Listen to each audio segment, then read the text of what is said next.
Baba. Sijakuona toka juzi, jana naja sikupati. Uliko wapi baba? Sio kulikuwa na maandamano. Ilikuwa lazima tukawakilishe bwana. Kwa ulienda? Uko juu baba. Alafu baba ninatumwa. Kila video nkidunga watu kule mafanzi wako kwa comments, kila mtu aulize, hebu muulize ni mbona akiongea macho paka funge.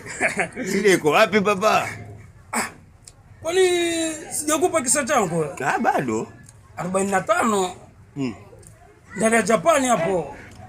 Kama ulisikia vita vya dunia vya pili, Amerika akarusha vitu Hiroshima na Nagasaki. Nilisikia Hiroshima na Nagasaki Japani. Sasa mimi nilikuwa Hiroshima hapo, ambao sisi ndio manusura. Kwa hivyo Japani unkaa kule? Japani nyumbani. Wanaambia nakaa nyumbani. Hapo wakati huo dude lilirushwa. Babangu namzuia hapo. Kama mjua pia moja aitwa Keisuke Honda. Keisuke Honda, captain wa Japan. Yangu yule. Yule ndugu yangu kabisa. Mdogo wangu. Basi dude liliporushwa. Babangu namshika hapo. Yuafa kwenye mikono yangu.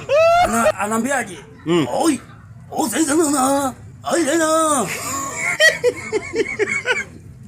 Sasa unamaanisha nini hapo? Anaambia mwanangu kubaya, rejea kwa mamako Kenya, nenda pasta.